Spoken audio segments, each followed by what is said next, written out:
Chief of army staff جناب general Syed Asim Munir صاحب سے گزارش کروں گا اور وزیر اعظم پاکستان جناب شہباز شریف سے کہوں گا کہ ان لوگوں کو بھی ان کا شہری حق دیا جائے.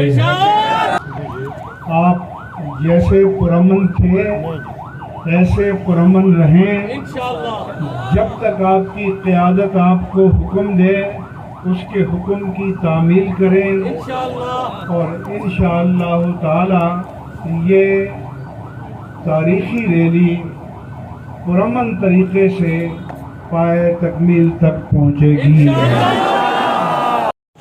حافظ سعد حسین رضوی صاحب جی سمجھتے اس تحریک کے صدر حضرت علامہ پیر سید ظہیر الحسن شاہ صاحب، اس کے سرپرست اعلیٰ اور آستانہ عالیہ آوان شریف کے سجادہ نشین حضرت علامہ پیر قاضی محمود قادری صاحب دامت برکاتہم، تحریک لبیک پاکستان کی مجلس شورا کے معزز اراکین، میرے ساتھ کراچی سے تشریف لائے ہوئے حضرت علامہ سید مظفر شاہ صاحب دامت برکاتہم، حضرت علامہ مفتی عابد مبارک صاحب دامت برکاتہم، اور اسٹیج پر اور سامنے تشریف فرما لائق صد احترامات و تکریمات حضرات علماء کرام، مشائخ اعظام، معززین کرام، بزرگوں، نوجوانوں اور میرے دینی بھائیوں، السلام علیکم ورحمۃ اللہ وبرکاتہ. سب سے پہلے میں آپ کی عظیمت کو، استقامت کو، جوش ایمانی کو، محبت رسول کی فراوانی کو، عشق مصطفیٰ کی تابانی کو سلام پیش کرتا ہوں اور دعا کرتا ہوں کہ اللہ تبارک و تعالی ان جذبوں کو ہمیشہ جوان رکھے، اس تابانی کو، اس رونق کو، اس بہار کو ہمیشہ تر و تازہ رکھے. مجھے بتایا گیا کہ 22 مئی کو کراچی سے چل کر آپ یہاں پہنچے ہیں اور 1.5 درجن کے قریب بڑے بڑے اجتماعات منعقد ہوئے ہیں. اور نہ آپ کو دھوپ نے، نہ بارش نے، نہ موسم کی شدت و حدت نے آپ کے جذبات کو مان کیا، بلکہ ہر طرح کے حالات میں آپ کے جذبات جواں رہے، فروزاں رہے، تابہ رہے اور ہمیشہ تابہ رہیں.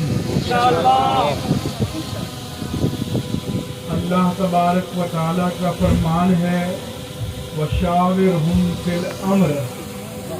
اے پیارے حبیب، امت کو درپیش معاملات میں اپنے اصحاب سے مشورہ کر لیا کیجئے. وَإِذَا عَزَمْتَ، اور جب مشورے کے بعد ایک رائے قائم ہونے کے بعد آپ عزم کر دیں، وَتَوَكَّلْ عَلَى اللَّهِ، کامیابی اور کامرانی کے لیے اللہ کی ذات پر توکل کریں.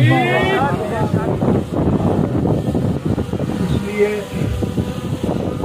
پہلا میرا مشورہ یہ ہے کہ آپ اپنے ماضی کے مطابق اپنے امیر کے ساتھ جڑے رہیں۔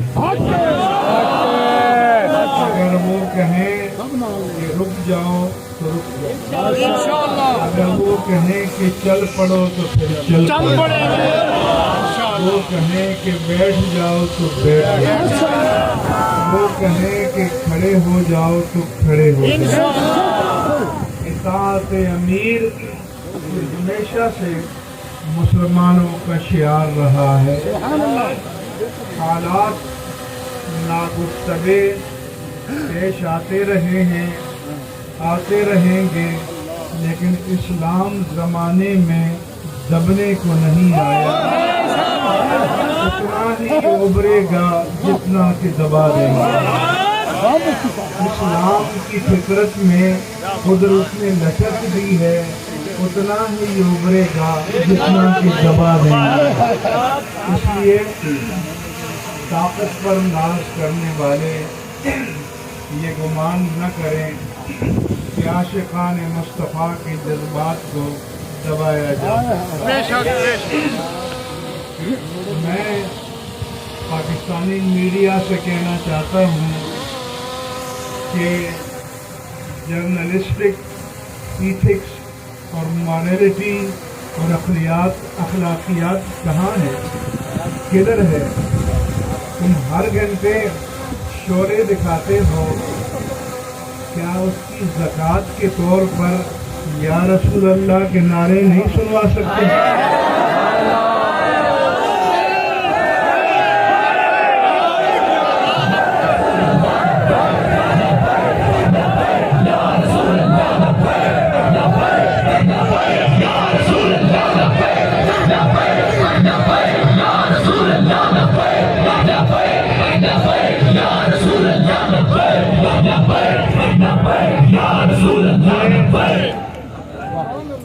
یہ جینون پاکستانی ہیں، یہ سچے سچے اور کھرے پاکستانی ہیں۔ یہ 24 کیرٹ کا سونا ہے، اس میں کوئی کھوٹ نہیں، کوئی ملاوٹ نہیں، کوئی دھوکہ نہیں، کوئی فریب نہیں، کوئی مکر نہیں، کوئی سازش نہیں۔ اس میں اخلاص ہے، دیانت ہے، امانت ہے، صداقت ہے، شجاعت ہے، سخاوت ہے، اور میرے آقا و مولا کی نورانی برکات ہیں۔ اس لیے وہ میڈیا کہ جو روزانہ اخلاقیات کا درس دیتا ہے، کیا یہ پاکستانی نہیں ہے؟ کیا ان کے سامنے آپ کے کیمرے کی آنکھیں اندھی ہو جاتی ہیں؟ تو کیا یہ انصاف کا تقاضا ہے؟ اور پھر یہاں کوئی دوہری شریعت کا حامل نہیں ہے، یہ سچے پاکستانی ہیں۔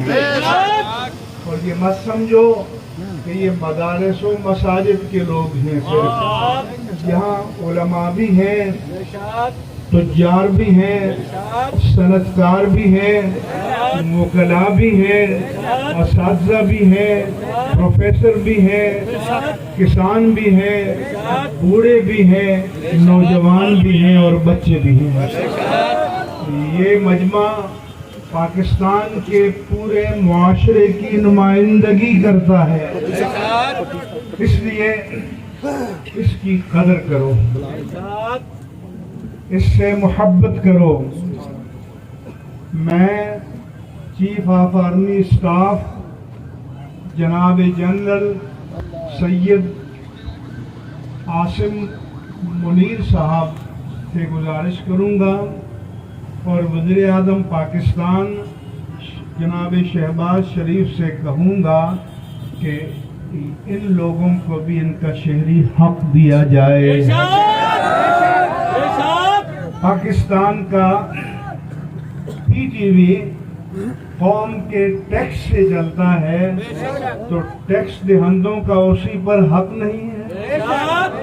حضرت عثمان غنی رضی اللہ تعالی عنہ نے جب آپ کے گھر کا محاصرہ کیا گیا تو آپ نے فرمایا کہ اس مدینے میں بئر روما میں نے اپنے پیسے سے خرید کر مسلمانوں کے لیے وقف کیا تھا، کہ آج مجھے اسی سے پانی پینے کی اجازت نہیں ہے۔ یہ مسجد نبوی کی زمین میں نے اپنے پیسے سے خرید کر وقف کی تھی، کیا آج مجھے اس میں سجدہ کرنے کی اجازت نہیں ہے؟ تو میں کہتا ہوں کہ یہ ملک اور حکومت ان مسلمانوں کے ٹیکسوں سے چلتی ہے، تو آگ لگانے والوں کا تو حق ہے کہ انہیں دکھائیں، آگ بجھانے والوں کا حق نہیں ہے کہ انہیں بھی دکھائیں۔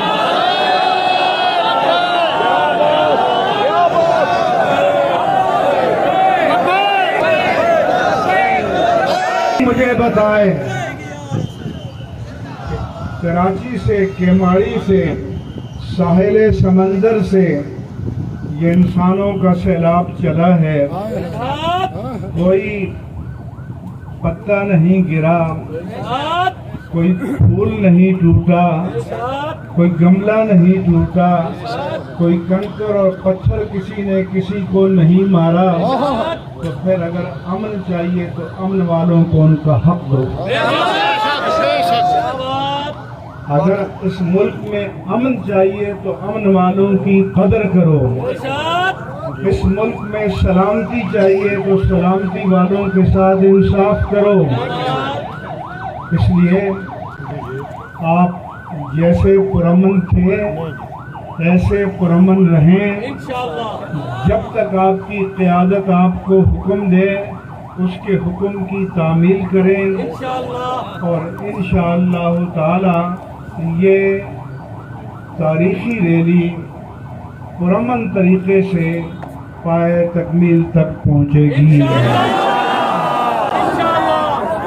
جنہوں نے پاکستان کے مختلف حصوں میں آگ کے شعلے دیکھے ہیں، ڈی چوک کے اندر آگ کے شعلے دیکھے ہیں، شاید انہیں خواب میں بھی شعلے نظر آ رہے ہیں کہ یہ وہ مجمع ہے کہ جو شعلوں کو بجھاتا ہے، بھڑکاتا نہیں ہے۔ اس لیے یہ اس ملک کی سب سے قیمتی دولت ہے، یہ سب سے قیمتی انسانی سرمایہ ہے، اس کی قدر کرو، ان کو ان کا حق دو، اور اگر ان کا حق دو گے تو ملک میں امن ہوگا، سلامتی ہوگی، عافیت ہوگی، امان ہوگا۔ اور اس کے ساتھ ساتھ میں پاکستان کے تمام اداروں کو بتانا چاہتا ہوں کہ ہمیں حب الوطنی نہ سکھائی جائے، ہم سے بڑھ کر کوئی محب وطن، اہل سنت و جماعت سے بڑھ کر کوئی محب وطن، اس ملک کی بنیادوں میں ہمارے اکابر کا خون شامل ہے، تو پھر اگر ان کی روحوں سے یہ صدا ہے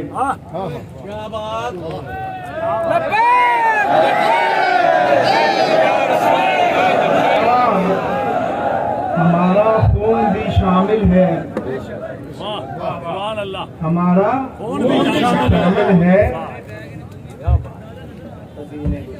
ہاں ہمارا خون بھی شامل ہے، رونق گلستہ میں ہمیں بھی یاد کر لینا جب چمن میں بہار آئے۔